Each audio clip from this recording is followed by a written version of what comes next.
Listen, dude, I'm sorry you're broke. Every single time after a big fight happens, the very next day you always got boxers, boxing trainers, boxing promoters, boxing fans, always playing that woulda, shoulda, coulda game. He woulda did this, he woulda did that. I woulda did this, I woulda did that. Well, on today's episode of I woulda, coulda, shoulda, but I wouldn't do a damn thing, Edgar Berlanga, the man who celebrates failure, tweeted out, "I would stand toe-to-toe with Arthur and knock him out. No IQ, no head movement." First of all, Edgar Berlanga, who the hell is Arthur, bro? Author is somebody who writes a book. Dumbass nigga. Edgar Berlanga, bro, you must be talking about some dude named Arthur. Because if you're talking about Arthur, the man who fought Beterbiev last night, you wouldn't stand a chance. What you mean you would stand toe-to-toe with him, bro? You couldn't even stand toe-to-toe with Canelo Alvarez. Canelo Alvarez dropped you because you stood right in front of him with no IQ and no head movement. The audacity of Edgar Berlanga, I'm telling ya. Jake Paul is the face of boxing. Bevo did an interview with Marcos Villegas and he said that Canelo Alvarez actually punches harder than Arthur Beterbiev. Do I believe this? Absolutely not. But based off the fact that Beterbiev said that, he sparked a whole lot of woulda, shoulda, couldas. Yeah, I watched that motherfucking southpaw. Immediately, instantaneously, you start seeing things like this. Michael Benson tweeted out, "How does a Canelo Alvarez fight versus Arthur Beterbiev play out? Is we crazy or are we just bored today? Maybe it's one of them slow news days. This is a mismatch." First off, Canelo Alvarez didn't even beat Beterbiev. Second off, Beterbiev beat Arthur Beterbiev. I don't care what y'all talking about. This makes no sense to play the woulda, shoulda, coulda game. Go ask Canelo Alvarez right now. Do you want to fight Arthur Beterbiev? See what he tell ya. No, not really. Sean Zettel on Twitter did a breakdown of why he believes that David Benavidez would stop Arthur Beterbiev. Not just beat Beterbiev, but stop Arthur Beterbiev. He basically said that Arthur Beterbiev comes straight ahead and he will be right there for the taking with David Benavidez combinations. I low-key think that'll be a great fight. And as we all know, David Benavidez is now the mandatory for Beterbiev. Let's see what happens with that. Cocaine isn't cheap. Ryan Garcia did his part in the woulda, shoulda, coulda game, talking about, "I think Canelo beats Arthur." Maybe a lot of y'all was intoxicated last night. Maybe a lot of y'all got hangovers. What are we talking about Canelo versus Beterbiev for? We really know you. The only man who is not playing the woulda, shoulda, coulda game is actually Beterbiev himself.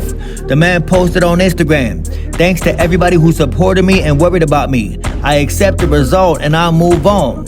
That is a man for you. That is somebody who is accepting his loss like a man. He know he got robbed deep down, but there is nothing he could do to change it right now. Let's just hope that the rematch happens in the United States of America, because I guarantee y'all, 100 out of 100 times, if Beterbiev fights Arthur Beterbiev in Saudi Arabia, Arthur Beterbiev will get the robbery decision every time, in my opinion. I did get death threats. And I triple down on what I say about clowns on Twitter who never put on a pair of boxing gloves, stepped into that ring and boxed somebody a day in their life. I'm not talking about gym rats. I'm not talking about just sparring. I'm talking about stepping into that ring in a sanctioned boxing match and actually boxed a day in their life. Mr. Rick Glazier on Twitter tweeted out, "For those of y'all who thought that Beterbiev actually won, somebody tell me who was hitting Bevo, and Arthur Beterbiev was completely unmarked. Now go home and get your shine box, whatever that means." First off, Mr. Rick Glazier, if you judging a fight by how the fighters' faces look after the fight, you clearly never boxed a day in your life. Like I said yesterday, Gervonta Davis versus Frank Martin is a perfect example of that. Gervonta Davis looked like he lost the fight. Frank Martin got knocked out. Reporting. I said it before, I say it again. If you got a Twitter boxing page, but you never boxed, please delete your damn account. You don't know a thing about boxing. What happened with Benavidez? And check out this picture from Michael Benson. It's Canelo Alvarez and Naoya Inoue in the same arena in Tokyo, Japan today. I wish Gervonta Tank Davis was in this picture too, because it'll be the three fighters that turned down Turki Alashiki. Naoya Inoue, Gervonta Davis, and Canelo Alvarez do not need Mr. Turki Alashiki money. I respect them dudes on a whole nother level. Turkey Alashiki, in my opinion, is destroying the sport of boxing. I don't speak English. But that does not make me a full Naoya Inoue fan just yet. This dude by the name of Alejandro Romero tweeted out, Naoya Inoue is amazing and Canelo Alvarez is overrated. If you don't get your dumb self up out of here, bro. Just because I respect Naoya Inoue don't mean I don't think he's a hype job.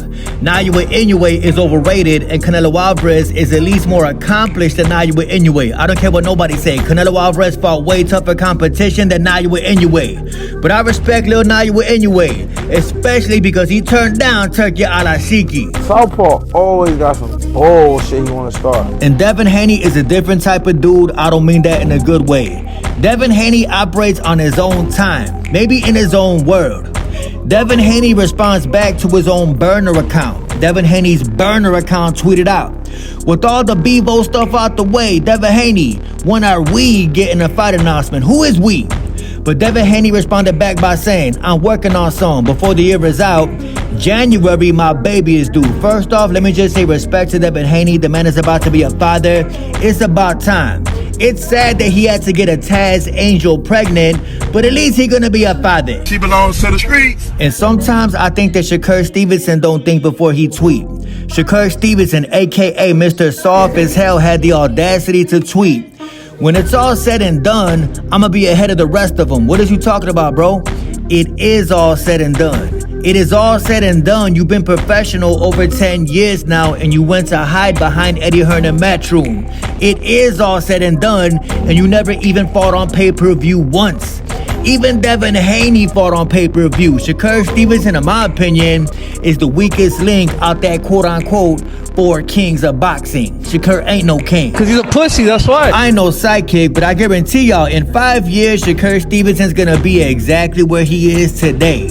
Hiding behind Eddie Hearn and Matchroom, not looking to fight Gervonta Tank Davis, running from Gervonta Tank Davis. Fun fact, Shakur Stevenson never fought on pay-per-view, and I don't think he will ever headline a pay-per-view in his life. He's not a pay-per-view attraction.